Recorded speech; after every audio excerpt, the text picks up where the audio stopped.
오늘 이 14절부터 16절까지 있는 이 내용 중에 특별히 오늘 12절부터 표현하고 있지만 우리가 잘 또 알 수도 있고 우리가 신앙생활 하는 데 있어서 이 이름을 잘 들어보지 못한 인물이 하나 등장하는데 그의 인물은 갈리오라고 하는 인물이 등장하는 것을 오늘 사도행전 18장의 12절부터 우리에게 이야기하고 있는 것입니다.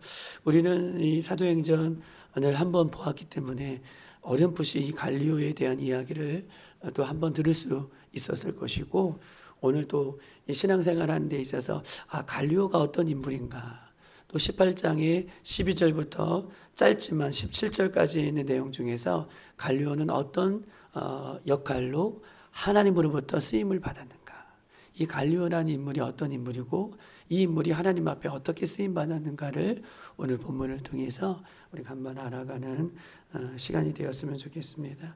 이 갈리오는 오늘 12절부터 17절 전체의 내용을 보면 재판관이다 라고 얘기할 수 있는 것이죠. 재판관, 또 재판을 치루어서 재판을 하는 이 재판관이에요. 그런데 오늘 이 18장에 사도행전 18장에 있는 이 내용을 우리가 알아야 이 갈리오라는 인물이 재판관으로서 하나님께서 어떻게 이 갈리오라는 사람을 사용했는지를 우리가 알 수 있는 것이죠. 바울이 오늘 사도행전 18장은 고린도 지역에서 바울이 복음을 증거한 내용이 사도행전 18장의 전체적인 내용 속에 이야기하고 있는 것입니다. 여러분, 고린도 지역은 어떤 지역일까요?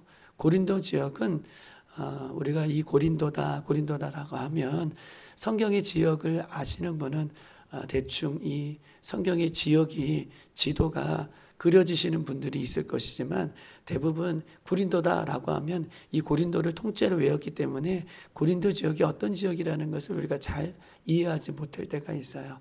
고린도 지역이다. 오늘 바울이 사도행전 18장에서 고린도 지역에서 복음을 전거했다라고 하는 이 고린도 지역은 오늘날 현재의 그리스 지역을 이야기하고 있는 거예요. 여러분, 고린도 하면 어디를 떠올려요? 그리스 지역이다.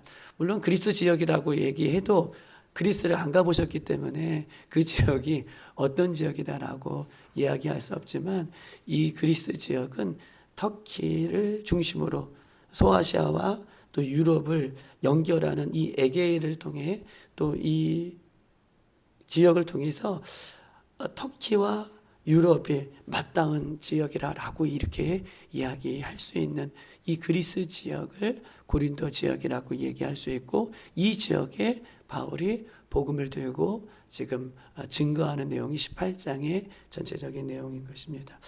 이 그리스 지역이라고 할 수 있고 이 그리스 지역은 두 개의 지역으로 나눌 수 있어요. 두 개의 지역으로 나눌 수 있는데 그리스의 북쪽은 우리가 잘 알고 있듯이 사도행전 16장을 넘어서 유럽의 첫 성인 빌립보, 마게도냐 이런 곳이 있잖아요. 그래서 이 그리스 지역은 그리스의 북쪽은 우리가 잘 알고 있는 마게도냐 지역이라고 얘기할 수 있고 또 이 그리스의 남쪽은 아가야라고 하는 지역이라고 얘기할 수 있어요.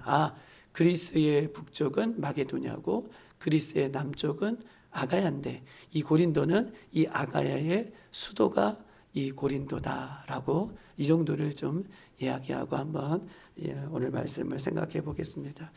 이 당시에는 로마가 패권을 다 장악하고 있을 때고 로마의 황제 글라우디오라고 하는 이 황제가 있을 때예요. 근데 이 오늘 본문의 재판관으로 판결을 내리는 그 높은 위치에 있는 사람의 주인공의 이름이 뭐라고 했죠?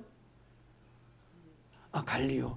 벌써 까먹으면 안 돼요. 이 갈리오라는 인물이 이 본문에만 작게 등장하기 때문에 이 갈리오라는 이 인물을 우리가 잊어버리고 산다는 거예요.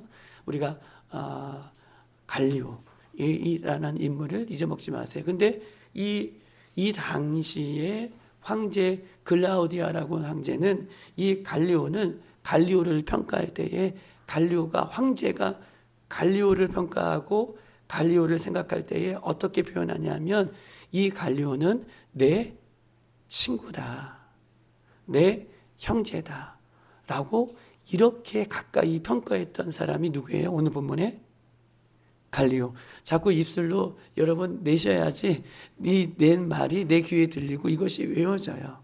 자, 글라우디아 황제는 잊어버려도 글라우디아 황제가 오늘 본문에 등장하는 누구요?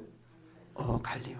이 갈리오를 내 형제다, 내 친구다 라고 할 정도로 이 갈리오는 아주 명망이 있었던 사람이고 또 많은 사람들에게 인정을 받았던 사람이 오늘 본문에 등장하는 이 갈리오다 라고 하는 이 재판장입니다. 여러분 보십시다. 그런데 보세요.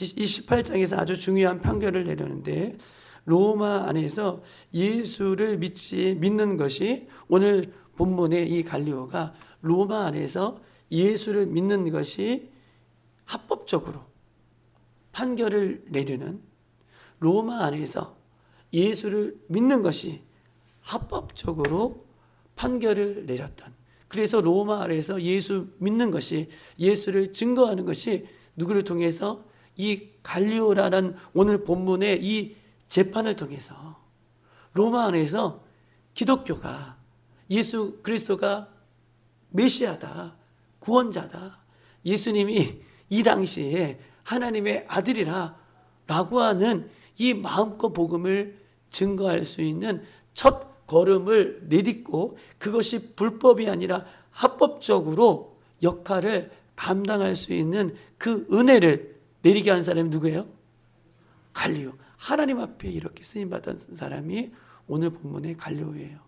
여러분 이 당시에 로마가 세계를 장악하고 있을 때 로마가 한번 황제가 내리는 그 말 한마디가 뭐예요? 곧 법이에요. 갈리오가 오늘 잘못된 판단을 내렸다면 오늘 기독교가 그 로마의 국교화가 될 수 없는 또 예수 그리스도를 믿는 것이 로마 안에서 법적으로 마음껏 증거하지 못하는 계기가 됐는데 오늘 본문은 그런 내용이 역사적으로 담겨져 있기 때문에 굉장히 중요한 내용이다라고 얘기할 수 있는 것입니다. 오늘 좀 말씀을 딱 정리해서 요약해서 여러분에게 말씀드릴게요. 재판관은 누구라고요? 잘하셨어요.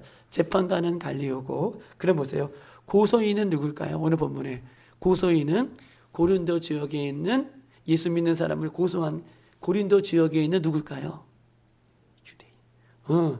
그렇죠. 유대인이에요. 그러니까 고소인은 누구를 고소했다라고 하는 고소인은 이 고린도 지역에 있는 유대인들이에요. 고소인. 그러면 고소를 당한 피고인은 누굴까요?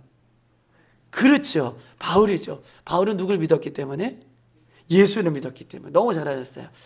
바울은 예수를 믿었기 때문에 예수 믿는 사람들이 고린도 지역에 있는 유대인들이 바울을 예수 믿는 바울을 또 그 복음을 증거하는 바울을 지금 어떻게 해요? 고소를 한 내용이 오늘 본문의 내용인 것입니다. 여러분 보십시다.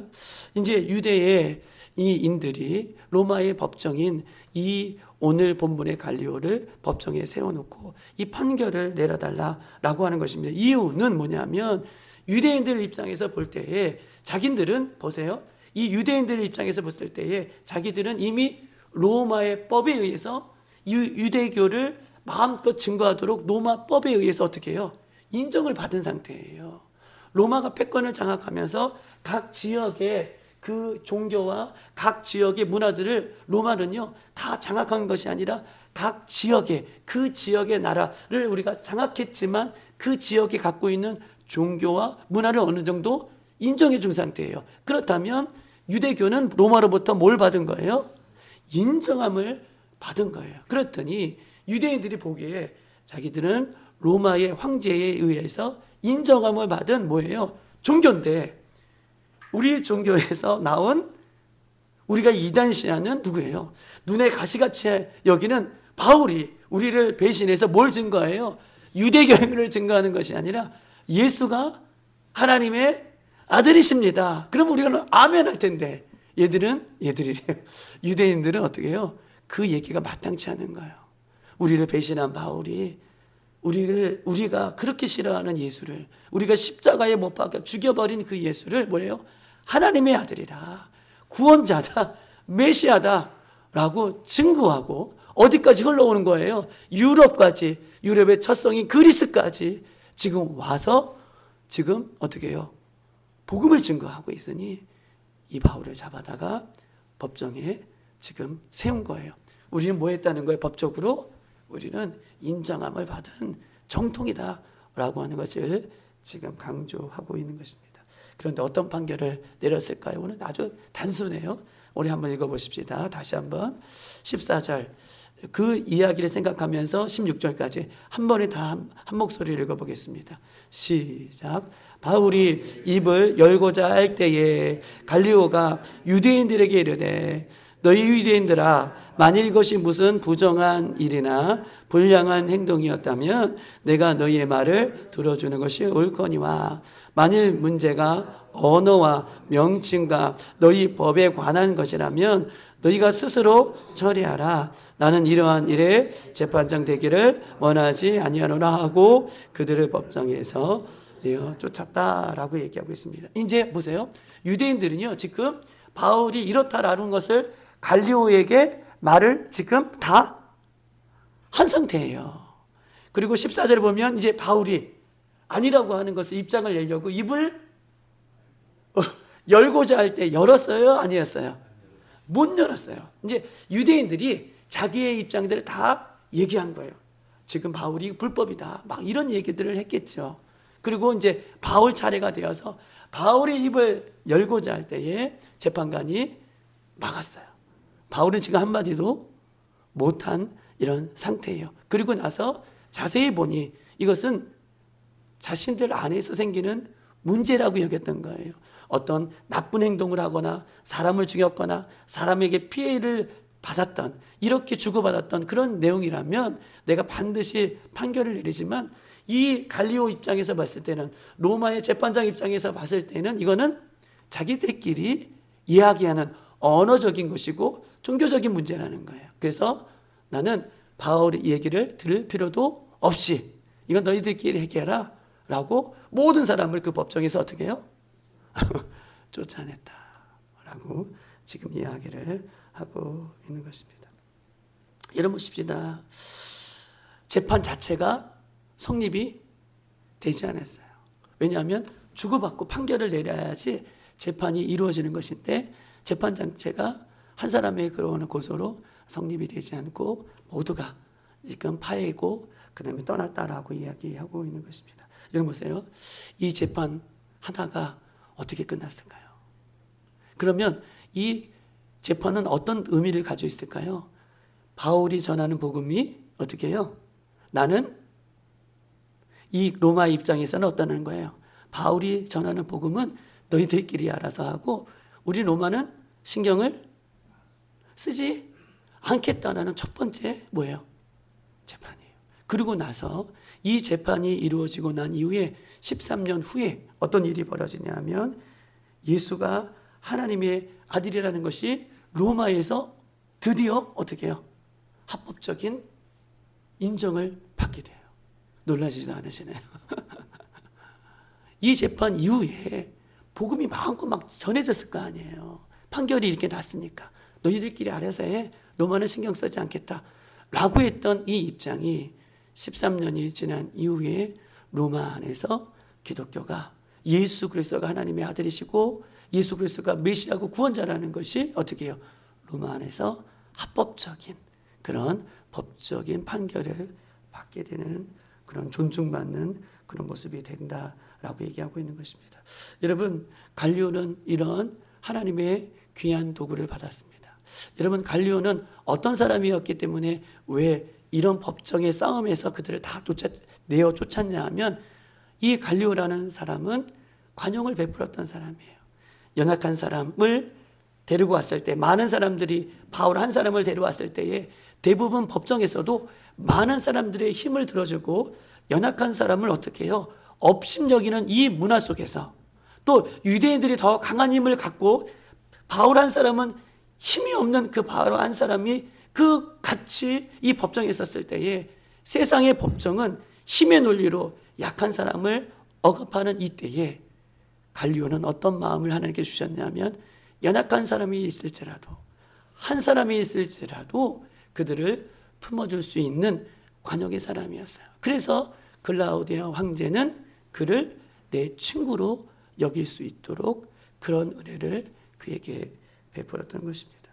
이후에요, 여러분 보세요. 여러분, 이후에요. 13년이 지나고 이제 유럽의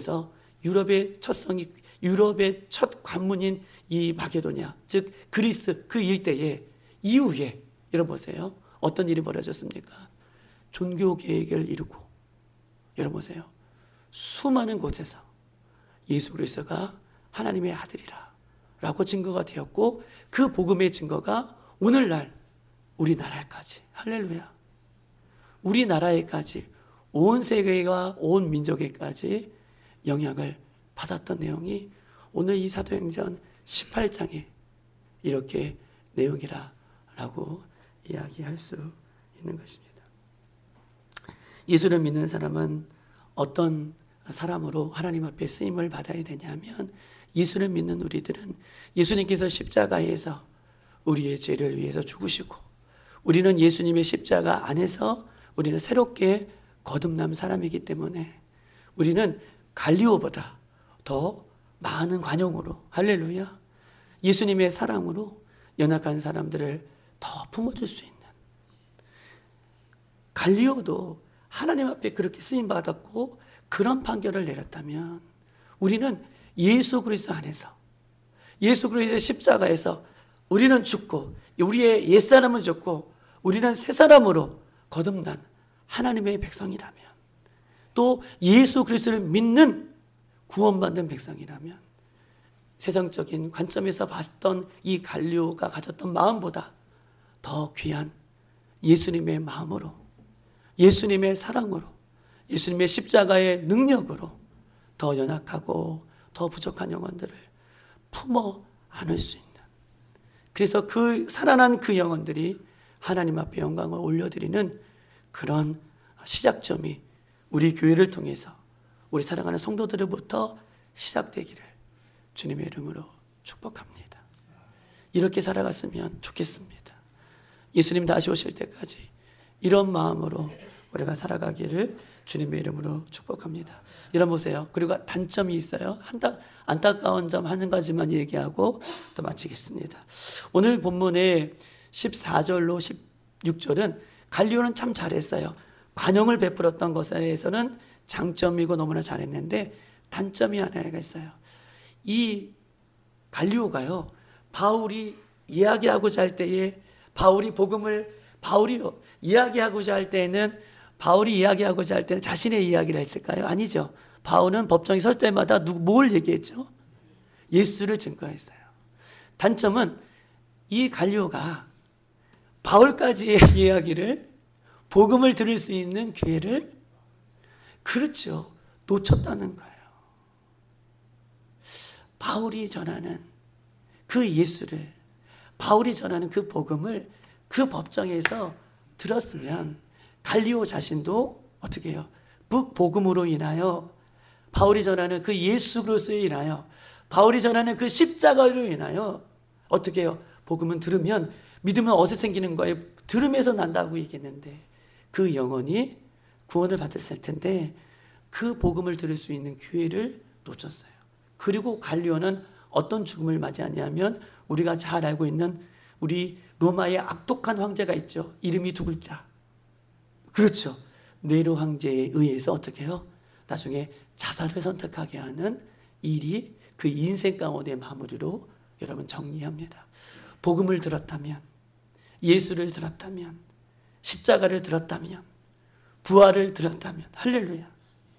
여러분, 우리에게요, 이 복음을 들을 수 있고 십자가를 들을 수 있고 우리가 말씀을 들을 수 있는 것은 기회입니다. 이 기회들이 우리에게 매일매일 있다는 것은 축복입니다. 할렐루야.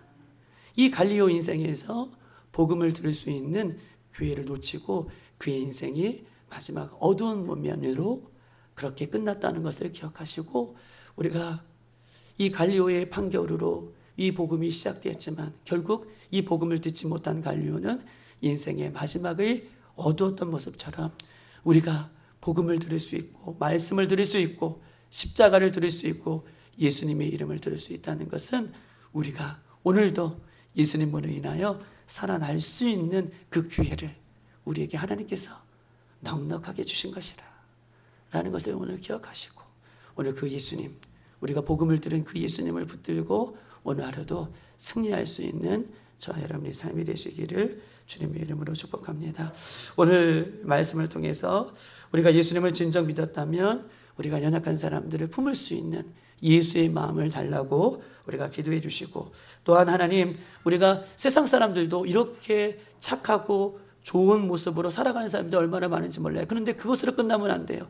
우리가 착하고 진실되게 살아가는 사람들 속에서도 예수의 복음이 증거되어서 그들의 영혼이 구원받을 수 있는 기회가 있을 수 있도록 인도해달라고 기도하시고, 오직 우리가 예수로 충만하여서 오늘도 바울처럼 우리가 살아가는 곳에서 예수를 증거하는 그런 삶으로 살아가기를 소망하며, 교회를 위해서, 우리 성도들을 위해서 오늘 나는 어떻게 살아갈 것인가를 위해서 우리 한번 주여 한번 부르시고 다 같이 기도하고 돌아가겠습니다. 주여.